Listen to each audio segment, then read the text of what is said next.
Se os gangues e as suas motas da morte alguma vez tomarem conta das estradas, rezem para que o Mad Max esteja por aí algures. E pelo filme é mais provável ele estar nas estradas nacionais, por isso autoestradas, esqueçam. E se quiserem ser avisados quais as estradas mais seguras, não se esqueçam de gostar deste vídeo, subscrever o canal e tocar a campainha. E mesmo que não vos avise onde é que o Max vai estar, ao menos ficam a saber quando sai um novo vídeo. E não sei se é preciso, mas atenção aos spoilers. O clássico de 1979, que nos diz logo que se passa num futuro próximo, mais especificamente num futuro pós-apocalíptico. No entanto, este nem sempre foi o objetivo. Este elemento foi algo que tiveram de incorporar na história para justificar os cenários em más condições e a falta de extras. E os que tinham foram pagos com cervejas porque era o que o orçamento permitia. É também por isso que, ao contrário das sequelas, este filme ainda nos mostra um tipo de sociedade a funcionar, já que, inicialmente, era o pretendido. Atenção, o filme em si é incrível, mas se olharmos para ele com todas as limitações que teve em mente, aquilo que conseguiram fazer é surreal. E depois de estabelecer o espaço temporal, o filme abre com uma perseguição por parte da polícia ao Knight Rider.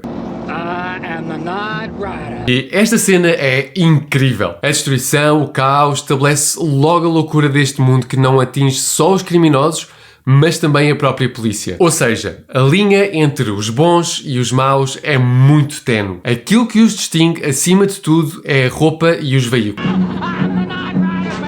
Sim, já sabemos. Mas mais louca ainda foi talvez a produção deste filme, que o realizador George Miller descreve como guerrilla filmmaking, uma vez que a equipa fechava as estradas sem autorização para o fazerem. Todas estas stunts com carros a colidirem e coisas a explodirem foram feitas ilegalmente, sem autorização e o mais rápido possível para a polícia não os apanhar. A parte boa é que se acontecesse alguma coisa, ao menos o realizador tinha experiência a trabalhar nas urgências de um hospital. O que, aliás, foi o que lhe permitiu juntar o dinheiro necessário para produzir este filme. Ou pelo menos o dinheiro necessário para o mínimo. O resto, como veem, teve de ser conseguido com muita astúcia e força de vontade. Está bem, já percebemos. E apesar de tentarem tudo para não serem apanhados, limpando as estradas depois das filmagens e não usarem walkie-talkies para não acontecer irem parar às frequências da polícia, a certa altura a polícia descobriu. Mas em vez de impedir que esta loucura continuasse, começou a ajudar a produção a fechar as estradas e a acompanhar os veículos para os sets. Se isto não é sorte, eu não sei o que é. E depois de todos os membros da polícia mais próximos ficarem fora da ação, chega a altura do Max tomar as rédeas da perseguição e... Quando o filme saiu, houve muitos críticos que refilaram com a quantidade de violência nele, mas a verdade é que apesar dos acidentes, explosões e mortes, nós nunca vemos o que acontece com as vítimas. Não vemos corpos mutilados, queimados, nada. Por isso, sim, a violência está lá até por causa do estado em que o mundo está neste filme, mas serve apenas para mostrar e não impressionar. Só aparece quando e de forma necessária para nos mostrar a natureza das personagens. Se, por exemplo, mais à frente nos tivessem mostrado o corpo do bebê, isso seria apenas pelo choque e nada mais. Mas não o fazem porque esse não é o objetivo do realizador. Se calhar os críticos só não estavam habituados a ver as acrobacias que vemos neste filme e por isso acharam que era demasiado violento. Meninos! Agora que já fomos introduzidos à personagem principal e ao Mel Gibson, é-nos mostrada a vida familiar de Max, que é a única coisa que o mantém são. E isso é dizer muito, porque, segundo eles, o bebê é um monstro que agride a mãe. E ela acha que sabe linguagem gestual. Só aqui, o Max parece ser o mais são da família. Ele vai até à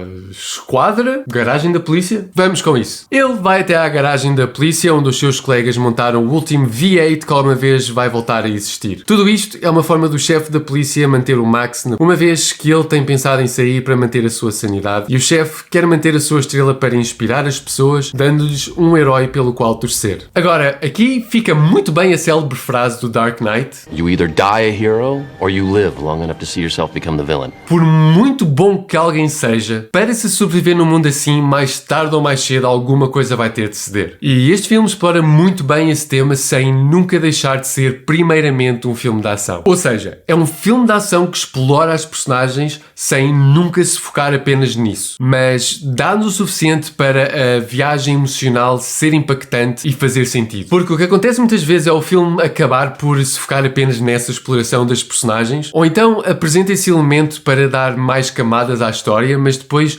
não lhe dá espaço suficiente para se desenvolver de forma orgânica. E aqui nós vemos a realidade a pesar cada vez mais no Max. E quando ele chega ao seu ponto de ruptura, não é algo que nos apanhe completamente de surpresa. Mesmo a forma como nos dão informação sobre as personagens ou este mundo, nunca parece ser forçada. Momentos depois, o chefe da polícia vai ter com o Max e diz-lhe que os amigos do Knight Rider se querem vingar. E isto poderia parecer completamente fora de contexto apenas para nós, público, ficarmos a saber o que está a passar, mas a verdade é que a forma como se desenrola torna-o natural. Aliás, esta cena, o seu único propósito é dar-nos este bocado de informação. E eu tenho de ser sincero, a primeira vez que eu vi este filme, eu achei uma seca. É antigo, um bocado lento, visualmente não é o mais incrível, mas ao vê-lo agora é impossível ignorar a subtileza e elegância com que lida com as personagens e a forma como conta a história, que é tudo menos essas coisas. E tudo isto com um mísero orçamento de 300 mil dólares. Por isso, quando se queixarem da falta de dinheiro,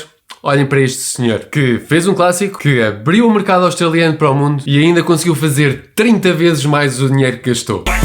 Somos então introduzidos ao Toe Cutter, o líder do gangue dos motards amigos do Knight Rider. E devido às limitações do orçamento, o gangue de motards era mesmo um gangue a sério, chamado The Vigilantes, que tinham de ir nas suas motas todos os dias para os sets, muitas vezes com as suas armas a fingir. E caso eles fossem parados pela polícia, a produção deu-lhes uma carta a explicar a situação, à qual deram o nome de Get Out of Jail Free Card, inspirada na carta do Monopólio, que nos permite sair da cadeia sem pagar nada. E na cena seguinte, o colega do Max, Goose, oferece a um rapaz um papel que ele diz ser uma Get Out of Jail Free Card, em referência à inside joke da produção. Ou seja, isto é uma referência dentro de uma referência. Entretanto, o Goose cria uma animosidade com um dos motards e isso resulta num ganso grelhado. Max, chocado por ver o amigo esturricado, decide fazer umas férias com a família para arejar as ideias. Mas, espera lá, onde é que está o bebê? Não.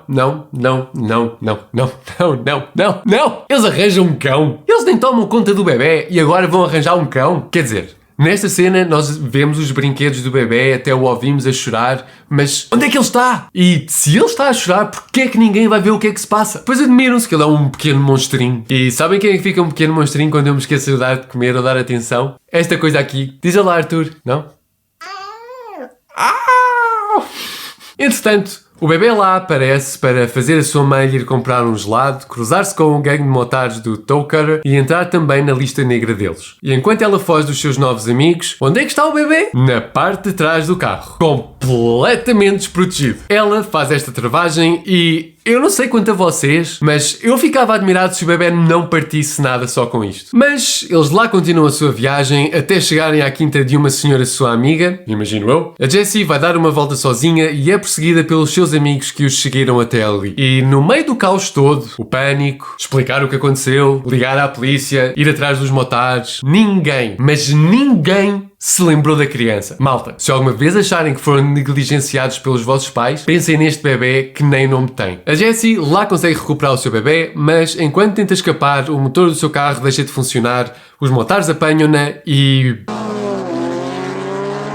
Então, onde é que está a violência de que os críticos falavam? Sangue, corpos desmembrados, sei lá, qualquer coisa. Assim eu vou ter que usar a minha imaginação. Que seca! Este é o ponto de viragem do Max. É aqui que ele tem mesmo de lutar contra os seus demónios se não se quiser tornar num monstro. Mas quando ele perde a única coisa que dava uma ponta de humanidade, não é fácil ganhar essa batalha. Ao rever o filme para escrever este vídeo, eu reparei que no início o Max também se transforma num monstro pela família. Nessa vez era para animar a Jessie, aqui é só para nos animar a nós com a ação incrível que se segue. Mas ambas as vezes foi por causa da sua família. E acho que essa primeira vez serviu mesmo para estabelecer isso, que ele era capaz de se tornar num monstro pela família, uma vez que a máscara simboliza esse lado dele. Por isso é que depois da morte da sua família, quando ele está a processar tudo, ele começa a debater-se com a máscara para representar essa luta interior. Só tenho a dizer que o Sr. George Miller não recebe o reconhecimento que merece. O resto do filme é o Max a vingar-se dos montares que lhe tiraram tudo. Ou quase, porque nunca fica bem claro se a Jessie morreu mesmo ou não. Os médicos dizem que ela estava em muito mau estado, mas que está a reagir aos tratamentos e que vai ficar bem. Por isso, será que era mesmo preciso o Max tornar-se num monstro? Ou ele só precisava de uma desculpa e decidiu aproveitar essa? Ou será que a morte do seu filho ignorado foi tudo o que bastou para saltar a tampa? Quem sabe? Apesar disso, este filme é incrível. Como eu já disse, este filme foi considerado responsável por